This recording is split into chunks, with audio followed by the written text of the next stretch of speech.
الحمد لله رب العالمين، والصلاة والسلام على سيد الأنبياء والمرسلين سيدنا ومولانا محمد خاتم النبيين وعلى آله وأصحابه أجمعين.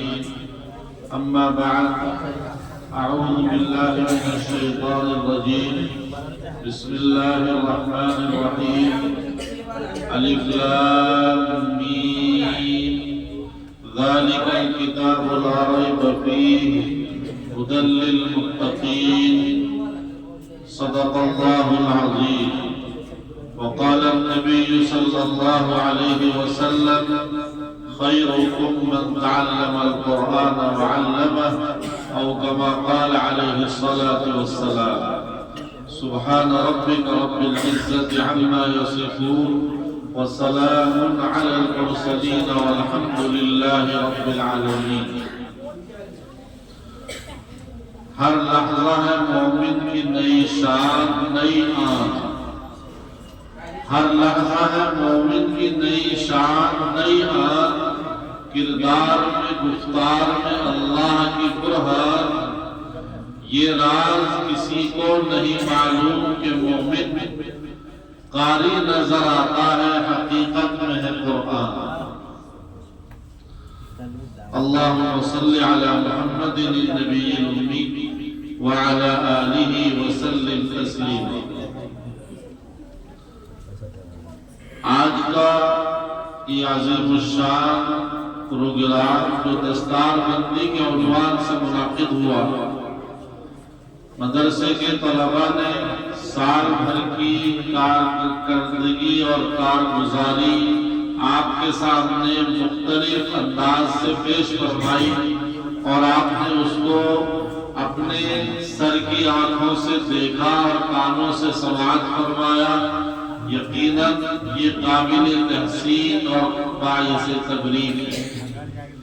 اور یہ مدرسے کے ذمہ داران، منتظمین، مدرسے کے ناظم تعلیمات صاحب، صدر مدرس صاحب اور دیگر اساتذہ اور پورے عملے کی مخلصانہ جد و جہد اور کاوشوں کا بہترین ثمرہ اور نتیجہ ہے. میں آج کے اس پروگرام میں حاضر ہو کر کے قلبی بشاشت محسوس کرتا ہوں، اور جس انداز سے مدرسے کی خدمات کا ایک آئینہ پیش کیا گیا ہے، اس سے طبیعت مطمئن ہے. دعا ہے کہ اللہ تعالیٰ اس ادارے کو مزید ترقیات سے سرفراز فرمائے اور اس کے فیض کو عام اور تام فرمائے. اس موقع پر ایک پہلی بات تو یہ ہے کہ جناب مولانا عبدالسبحان صاحب کی شخصیت تنظیمی اور تعلیمی میدان میں محتاج تعارف نہیں. آپ کا تعلق جمعیت علماء ہند صوبہ دہلی سے بہت زمانے سے ہے، اور مختلف میدانوں میں اس پلیٹ فارم سے آپ کی خدمات مسلسل جاری رہتی ہیں.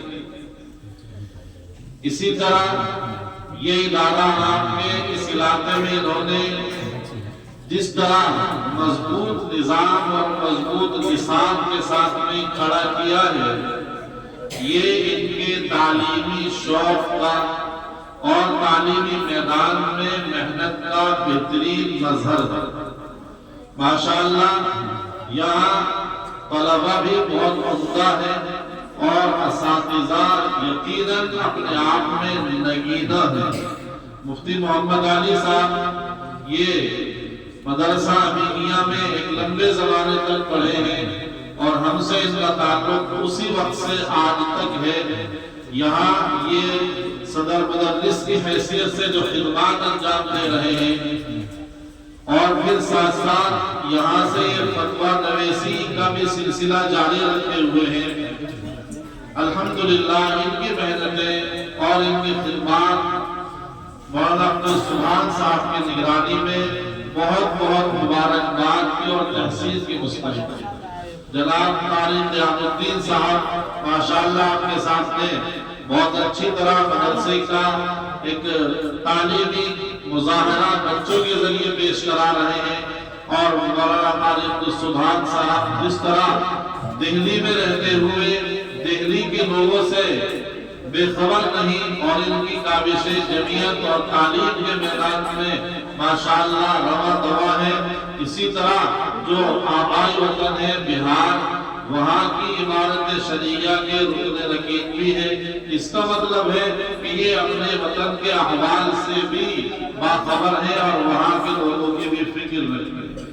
ان کی اسی طرح کی ہم جہت خدمات اور کاوشوں اور محنتوں کو دیکھتے ہوئے ان کی فعال شخصیت کو صوبہ دہلی کی عمارت شرعیہ نے ابھی پچھلے دنوں اپنی مجلس شورا میں شامل کرنے کا فیصلہ کیا ہے، اور ان تک اس کی اطلاع ابھی براہ راست سیدھے کاغذ کے ذریعے نہیں پہنچی بلکہ واٹس ایپ کے ذریعے پہنچی تھی۔ آج میں وہ باقاعدہ خط لے کر بھی حاضر ہوا ہوں جس میں مولانا عبدالسبحان صاحب قاسمی دعوت برکاتہ کو عمارت شرعیہ صوبہ دہلی کی مجلس شورا میں شامل کرنے کی تجویز پاس کی گئی ہے۔ اس میں چند سطریں ہیں۔ اس میٹنگ میں تمام ارکان کی متفقہ رائے سے مولانا عبدالسبحان صاحب کو عمارت شرعیہ صوبہ دہلی کی مجلس شورا میں رکنیت دینے کا فیصلہ کیا گیا ہے۔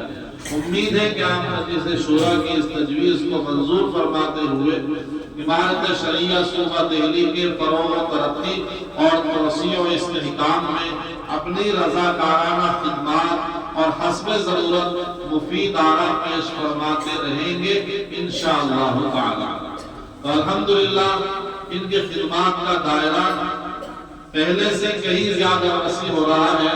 ہمیں امید ہے کہ انشاءاللہ ہمارے عمارت شرعیہ صوبہ دہلی میں آج آپ کی تشریف آوری اور آپ کا انتخاب انشاءاللہ ہمارے لیے بھی مضبوطی کا اور ہمارے کام میں توسیع کا سبب بنے گا، اور آپ اپنے اس علاقے میں باہمی نزاعات اور جو زوجین کے خصوصی جھگڑے ہوتے ہیں ان میں تصفیہ کے لیے ہمارا پیغام اور ہماری آواز بن کر کے آپ نبی کریم کے علاقے میں پہاڑ گنج میں انشاءاللہ یہ پیغام پہنچائیں۔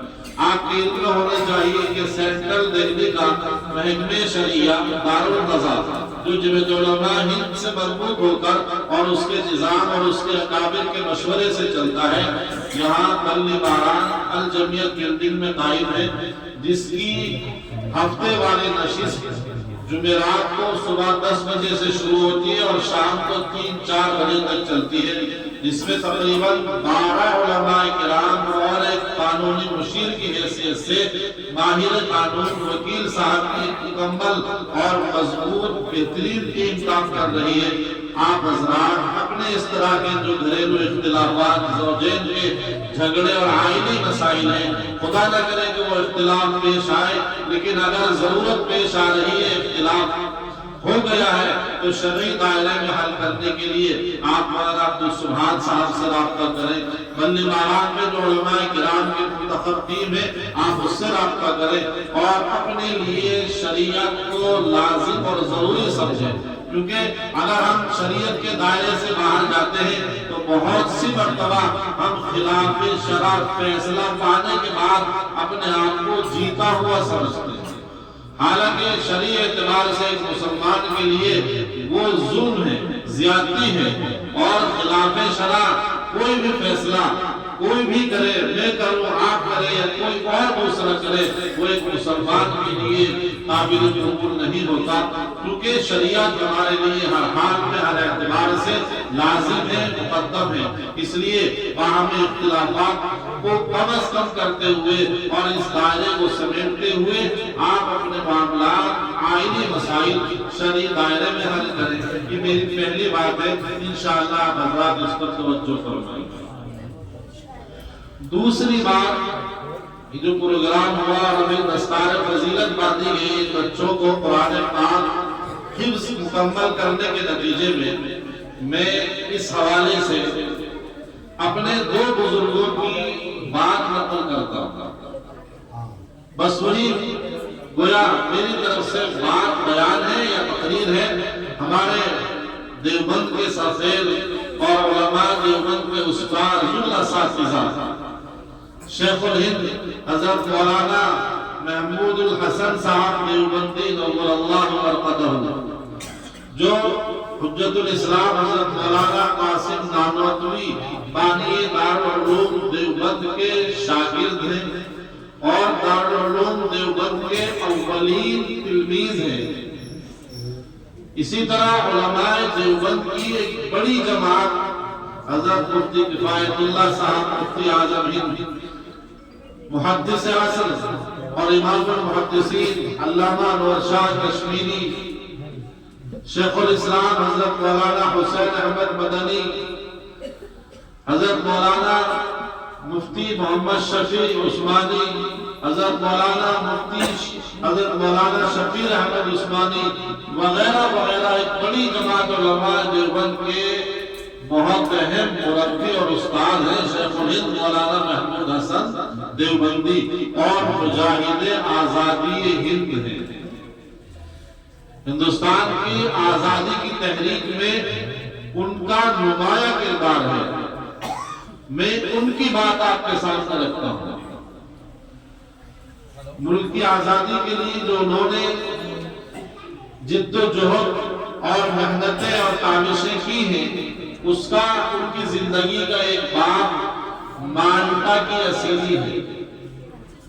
یہاں گورے جو قابض تھے اور اس ملک کو اپنے ماتحت لے کر کے چلا رہے تھے، اور ہندوستانی عوام خصوصاً علماء کرام نے جو ان کے خلاف ایک جنگ چھیڑی تھی، اس کے تاجدار اور اس کے علمبردار شیخ الہند رحمۃ اللہ علیہ تھے۔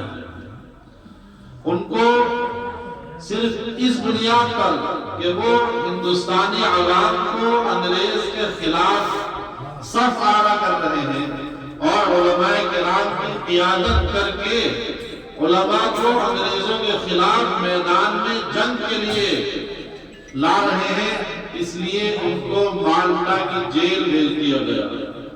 کتنی دور ہے مالٹا؟ وہاں ان کو غالباً 4 سال تک، پونے 4 سال تک قید و بند کی صحبتیں برداشت کرنی پڑی۔ جب وہاں سے رہا ہو کر کے تشریف لائے اور دیوبند پہنچے تو وہاں انہوں نے اپنے تمام تلامذہ، دارالعلوم دیوبند کے اس وقت کے اساتذہ اور اپنے محبین اور منتسبین کے بھرے مجمع میں مالٹا سے واپسی پر دیوبند میں جو خطاب فرمایا اور جو اہم بات رکھی وہ میں آپ کے ساتھ رکھ رہا ہوں۔ حضرت شیخ الہند رحمۃ اللہ علیہ نے اپنے تمام ساتھیوں اور تمام چھوٹے اور بڑے حضرات کے سامنے یہ ارشاد فرمایا کہ مالٹا کی جیل کی تنہائیوں میں نے بہت غور کیا، ہر اعتبار سے اور ہر زاویے سے میں نے تجزیہ کیا کہ ہندوستانی مسلمان موجودہ زمانے میں ذلت و پستی کا شکار کیوں ہیں، ان کے ساتھ ظلم و زیادتی کا سلسلہ کیوں جاری ہے اور ان کو تہہ تیغ کیوں کیا جاتا ہے، ان کا خون کیوں بہایا جاتا ہے، ان کے ساتھ یہ ناانصافی کیوں ہو رہی ہے۔ اس بات پر بہت زیادہ غور کرنے کے بعد اللہ تبارک و تعالیٰ نے اس نتیجے پر پہنچایا کہ اس کی 2 وجوہات ہیں۔ غور کرنے سے یہ سمجھ میں آیا کہ 2 بنیادیں ایسی ہیں جن کی وجہ سے ہندوستانی مسلمان تنزل کا اور دوسروں کی طرف سے ذلت و خواری کا اور پستی کا شکار ہیں، اور دنیا والے ان کو اپنی نظر میں مقام نہیں دیتے۔ وہ 2 باتیں میرے اور آپ کے لیے آج کی اس مجلس کا سبق ہونا چاہیے، مجھے اور آپ کو وہ باتیں ذہن نشین رکھنی چاہیے۔ پہلی بات ارشاد فرمائی، مسلمانوں کا آپس کا اختلاف، مسلمانوں کا آپس کا اختلاف یہ پہلی بڑی وجہ ہے جس کی وجہ سے ہندوستان میں مسلمان اس انتشار کے نتیجے میں قتل و غارت گری کا سامنا کرتے رہتے ہیں اور ان کو مسلسل انحطاط اور تنزلی کا شکار بن کر کے دست دگر اور ماتحت بن کر کے زندگی گزارنی پڑی۔ اور دوسری بات ارشاد فرمائی کہ بہت غور کرنے کے نتیجے میں یہ دوسری بات عرض کرتا ہوں کہ ہندوستانی مسلمانوں نے قرآن پاک کو چھوڑ دیا۔ ہندوستانی مسلمانوں نے قرآن پاک کو چھوڑ دیا ہے، لہذا آپس کا اختلاف اور قرآن پاک کو چھوڑنا یہ دو اہم اور بنیادی وجوہات ہیں جن کی وجہ سے مسلمانوں کی صورتحال وہ ہے جو ہم دیکھ رہے ہیں۔ اور پھر آخر میں فرمایا میں نے اس بات پر اور غور کیا تو نتیجہ یہ سمجھ میں آیا کہ آپس کا مسلمانوں کا اختلاف بھی قرآن پاک کو چھوڑنے ہی کا نتیجہ ہے۔ گویا شیخ الہند رحمۃ اللہ علیہ اتنا بڑا عالم اور اتنے بڑے بڑے علماء کا استاد اپنی مالٹا کی زندگی کا نچوڑ اور میرے اور آپ کے لیے مستقبل کی زندگی کے سنہرے دو اصول دے رہا ہے۔ ایک تو ہمیں مسلمانوں کو آپس کے اختلافات کو بھلا کر کے متحد ہو کر اور اللہ کے پیغام وَاعْتَصِمُوا بِحَبْلِ اللَّهِ جَمِيعًا کا مظاہرہ کرنا چاہیے، اور دوسرے ہمیں اللہ کی کتاب سے اپنی وابستگی، اپنے تعلق اور اپنے ایمان اور عمل کو اور زیادہ مضبوط کرنے کی بلکہ تجدید کی ضرورت ہے۔ اور فرمایا کہ اصل میں یہ آپس کا اختلاف بھی قرآن پاک کو چھوڑنے ہی کا نتیجہ ہے۔ گویا ساری بات کا خلاصہ یہ ہے کہ یہ امت آج قرآن سے دور ہے۔ یہ بات کب کی ہے؟ 100 سال پہلے کی۔ یہ بات 1919 میں فرمائی تھی۔ اب ایک صدی گزرنے کے بعد شیخ الہند رحمۃ اللہ علیہ کی وہ بات کیا غلط ثابت ہوتی ہے یا آج بھی امت مسلمہ کے خصوصاً ہندوستانی مسلمانوں کی صورتحال ہوئی ہے؟ آپس کے اختلافات اور جھگڑے کم ہونے کے بجائے روز بروز بڑھ رہے ہیں، اور اسی طرح قرآن پاک سے امت کا تعلق مضبوط اور مستحکم ہونے کے بجائے کمزور پر ہوتا جا رہا ہے۔ چنانچہ سروے یہ بتاتے ہیں اور آپ حضرات خود سنتے رہتے ہیں کہ باقاعدہ تعلیمی دینی تعلیمی اداروں یعنی مدرسوں اور مکتبوں سے باقاعدہ طور پر وابستہ مسلمانوں کی تعداد 5 یا 6% بنتی ہے۔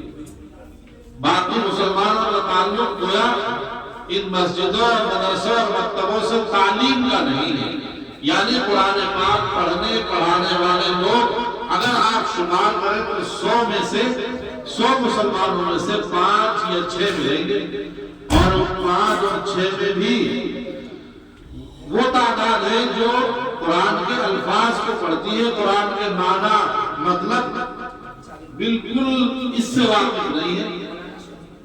تو ظاہر ہے کہ قرآن چھوڑنا ہی تو ہے۔ جس طرح ایک ایمان لانے کے لیے قرآن کو اللہ کی سچی کتاب ماننا اور اس پر ایمان لانا یقین رکھنا ضروری ہے، اسی طرح ہر صاحب ایمان کے لیے اپنی اس مذہبی کتاب کے الفاظ کو پڑھنا اور اپنی اس قرآن مقدس کو سمجھنا، اس پر عمل کرنا اور عوام الناس تک اور دیگر انسانوں تک پہنچانا، یہ اس قرآن کے ہمارے ذمہ بنیادی حقوق ہیں۔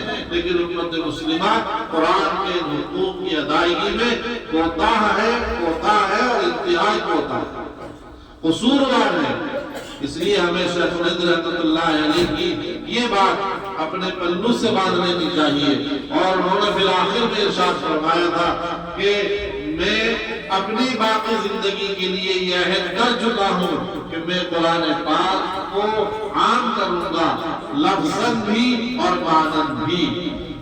لفظاً عام کرنے کے لیے قریہ دیہات اور گاؤں جا کر کے بستی بستی جا کر کے میں مکتب اور مدرسے قائم کروں گا جن میں قرآن پاک کے الفاظ معصوم بچوں کو اور مسلمانوں کی نئی نسل کو پڑھائے جائیں گے، اور مسلمانوں کی آبادی میں مساجد میں جا کر، ان کی چوپانوں پر جا کر اور ان کی مسجدوں میں جا کر کے، مسلم محلوں میں جا کر کے قرآن کے ترجمے اور تفسیر کے حلقے قائم کروں گا اور اپنے شاگردوں سے کراؤں گا۔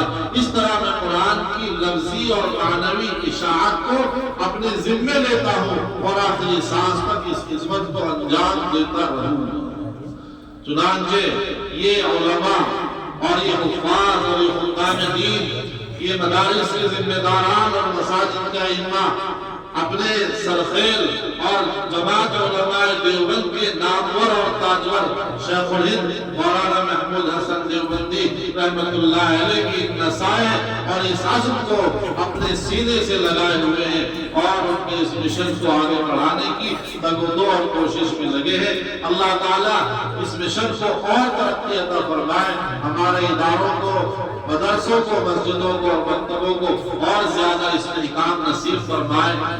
یہ پہلی بات تھی جو شیخ الہند رحمۃ اللہ علیہ کی۔ اس طرح میری 2 باتیں مکمل ہوئی۔ ایک اور بات جو میں نے کہا تھا کہ میں اپنے اکابر کے حوالے سے 2 باتیں پیش کروں گا، بہت مختصر کر کے وہ دوسری بات پیش کر رہا ہوں۔ شیخ التفسیر حضرت مولانا احمد علی لاہوری رحمۃ اللہ علیہ، یہ اپنے وقت کے تفسیر کے ہمارے ہندوستان پاکستان میں سب سے بڑے امام اور سب سے بڑے عالم گزرے ہیں، اور ابھی آخری دور میں حضرت مولانا علی میاں ندوی رحمۃ اللہ علیہ کتنے بڑے عالم ہیں عرب کے اور عجم کے۔ اس سے اندازہ لگائیں کہ مولانا علی میاں ندوی رحمۃ اللہ علیہ نے مولانا احمد علی لاہوری رحمہ اللہ کی خدمت میں جا کر باقاعدہ تفسیری علوم سیکھے ہیں۔ علی میاں ندوی رحمۃ اللہ علیہ کے بھی استاذ ہیں۔ انہوں نے ایک بہت اہم بات ارشاد فرمائی، میں ان کی بات نقل کرتا ہوں جو ہم سب کے لیے سرخ بصیرت ہے۔ انہوں نے ایک موقع پر اپنے شاگردوں سے اور اپنے تلامذہ سے اور اپنے ہمعصر ساتھ اٹھنے بیٹھنے والے علماء سے بہت قیمتی بات ارشاد فرمائی، اور وہ یہ کہ اگر میں سفر میں ہوں اور سفر میں پوزیشن یہ ہے کہ میں پلیٹ فارم پر ہوں، ٹرین پر میں ایک قدم رکھ چکا ہوں اور میرا ایک قدم ابھی زمین پر ہے، اس ہنگامی پوزیشن میں اگر کوئی مجھ سے یہ سوال کرے حضرت مولانا آپ تو امام المفسرین ہیں، آپ تو قرآن کے ماہر ہیں، آپ اس مختصر سے لمحے میں مجھے قرآن پاک کا خلاصہ بتا کر کے دوسرا قدم گاڑی پر رکھیے۔ فرمایا ہاں میں اتنے مختصر لمحے میں قرآن پاک کا خلاصہ اس سائل کو سمجھا سکتا ہوں اور مطمئن کر سکتا ہوں۔ کس کی بات ہے اور کیسی بات ہے اندازہ لگائیے۔ ہم اگر پوری زندگی میں قرآن پاک کو پڑھیں اور اپنی زندگیاں اس کے مطالعے میں سمجھنے اور سمجھانے میں لگا دیں، شاید ہم وہاں تک نہ پہنچ سکے جو اپنی زندگی کا، اپنے علوم قرآن کا نچوڑ اور خلاصہ پیش کر رہا ہے۔ فرمایا قرآن پاک کے بارے میں اگر مجھ سے کوئی پوچھے کہ قرآن پاک کے مضامین کا خلاصہ کیا ہے تو میں اس مختصر وقت میں 3 جملے اس سائل کے جواب میں پیش کروں گا۔ اللہ کو عبادت سے، رسول اللہ کو اطاعت سے، خلق خدا کو خدمت سے راضی کر دو۔ کیا جواب؟ اللہ کو عبادت سے، رسول اللہ کو اطاعت سے اور اللہ کے مخلوق کو خدمت کر کے راضی کر دو۔ پورے قرآن کا خلاصہ اللہ کی عبادت کرنی ہے، رسول اکرم علیہ السلام کے طریقے کو اختیار کرنا ہے، اتباع سنت، اور اللہ کی مخلوق، مطلق اللہ کی مخلوق، اس میں نہ انسانوں کا امتیاز ہے نہ حیوانوں کا امتیاز ہے، اس میں حیوان بھی شامل ہے، اس میں انسان بھی شامل ہے، اور اگر انسانوں میں بات آئے تو اس میں مذہب کے کوئی تفریق نہیں ہے، انسانیت کی خدمت، حیوانوں کی خدمت، انسانوں کی خدمت، اور انسانوں میں بھی بلا تفریق مذہب، بلا تفریق مسلک و ملت، سارے انسانوں کی خدمت، یہ قرآن کا سب سے اہم موضوع ہے۔ گویا قرآن کا خلاصہ 3 باتیں ہیں: اللہ کی عبادت کرنی ہے، رسول اکرم علیہ السلام کی اتباع کرنی ہے، اور اللہ کی مخلوق کی خدمت کرنی ہے۔ میں اشارہ کر دیتا ہوں، آپ نے حدیثوں میں سنا ہے کہ ایک شخص نے یا ایک زانیہ بدکار عورت نے ایک پیاسے کتے کو پانی پلایا تو اللہ تعالیٰ نے جنت کا فیصلہ فرمایا، اور ایک دیندار اور نیکوکار شخص نے یا ایک خاتون نے بلی کو اپنے گھر میں رکھا، پالا، مگر اس کو غذا نہیں دی، اس کو وقت پر پانی نہیں دیا، وہ بلی فوت ہو گئی۔ حضور پاک علیہ السلام نے فرمایا کہ اس کے لیے جہنم کا فیصلہ ہے۔ یہ حیوانوں کے ساتھ معاملہ ہے، اور حیوانوں کے لیے یہ تفصیلات ہیں، یہ روایت بخاری کے اندر موجود ہے۔ ہم اللہ کی مخلوق کی خدمت کرنے اور رسول اکرم علیہ السلام کی اطاعت کرنے اور اللہ تبارک و تعالیٰ کی ایسی عبادت کرنے کے مکلف و پابند ہیں جس میں کوئی دوئی نہ ہو، شرکت نہ ہو، اور کسی قسم کا شرک نہ ہو۔ ادھر میں نے شیخ الہند کی بات پیش فرمائی ہے، مرض کیا ہے امت کا، اور ادھر پورے قرآن پاک کا خلاصہ 3 الفاظ میں پیش فرمایا۔ میں سمجھتا ہوں کہ ہماری آج کی اس پوری مجلس کا اور ہمارے مدارس اور مکاتب کے تمام دین خدمت کا خلاصہ یہی باتیں ہیں۔ اللہ تبارک و تعالیٰ مجھے اور آپ کو ان باتوں کو یاد رکھنے کی، ذہنوں میں بٹھانے کی، اور ہم سب کو عمل کرنے کی توفیق نصیب فرمائے۔ آخر میں پھر مدرسے کے ذمہ داران کا اور جو یہاں ہمارے معزز حضرات تشریف رکھتے ہیں ان سب کا شکریہ ادا کرتا ہوں۔ وآخر دعوانا الحمدللہ رب العالمین۔ اپنے ہاتھ سے یہ پرچہ دے دیجیے حضرت مولانا کو۔ اچھا ہمارے کریم نہیں، اہل بہار کی جان ہے یہ۔ بہت خوب، لیجیے۔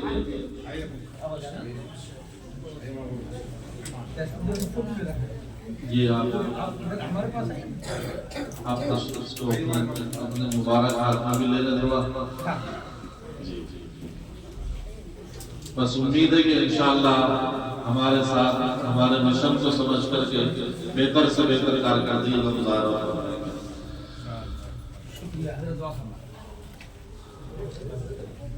الحمد لله رب العالمين، اللهم صل على محمد النبي الأمي وعلى آله وسلم تسليما. ربنا آتنا في الدنيا حسنة وفي الآخرة حسنة وقنا عذاب النار. اے اللہ آج کی اس مبارک مجلس کو قبول فرما۔ اے اللہ جو باتیں خیر کی کہی گئی ان پر عمل کرنے کی توفیق نصیب فرما، اور جو کوئی نامناسب بات نکل گئی اللہ اس سے درگزر فرما۔ اے اللہ قرآن حقوق ادا کرنے کی توفیق نصیب فرما، اس امت کو اے اللہ ترک قرآن کے جرم سے محفوظ فرما۔ اے اللہ قرآن سے تعلق ایمان اور عمل کی توفیق نصیب فرما، قرآن کو لفظاً اور معنی اپنے سینوں میں بسانے کی اور قرآنی تعلیم کو عام کرنے کی توفیق نصیب فرما۔ یہ ادارہ خود تعلیم قرآن ہے، اے اللہ جس کی تعلیم کو اور اس کے فیض قرآن کو عام فرما۔ اے اللہ اس ادارے کو اس کی بات مسمہ بنا، اے اللہ اس کا فیض دیر تک اور دور تک جاری فرما۔ اس ادارے کے اساتذہ، ذمہ داران اور محبین کو اے اللہ اپنی بارگاہ میں قبول فرما، اور مستقبل میں بہتر سے بہتر کارکردگی پیش کرنے کی توفیق نصیب فرما۔ ظاہری اور باطنی شرور و فتن سے محفوظ فرما۔ اے اللہ اس ادارے میں پڑھنے والے تمام بچوں کو کامیاب بنا، دین کا داعی بنا، مبلغ بنا، حافظ عالم بنا، مفسر قرآن بنا، محدث قرآن بنا۔ اے اللہ جن حضرات نے اس ادارے میں تعاون کیا یا کرتے رہتے ہیں، اللہ ان کو بھی ان علماء کرام سے محبت، عقیدت اور ان میں فیض سے وابستہ رہنے کی توفیق نصیب فرما۔ اے اللہ ہمیں دنیا کی حسنات بھی عطا فرما، آخرت کی حسنات بھی عطا فرما۔ اے اللہ اسلامی زندگی عطا فرما، شاعر اسلام کی حفاظت فرما، مساجد کی، مدارس کی، مکاتب کی، خانقاہوں کی، جمعیتوں کی، جماعتوں کی، اداروں کی، تنظیموں کی، اور ہر دینی خادم کی اور ہر مسلمان کی حفاظت فرما۔ اے اللہ آخری سانس تک اسلامی احکام پر عمل کرنے کی توفیق نصیب فرما، اور اے اللہ حسن خاتمہ کی سعادت مقدر فرما۔ حضور پاک علیہ السلام کے طفیل ہماری دعائیں قبول فرما، آمین یا رب العالمین، وصلی اللہ علی النبی الکریم۔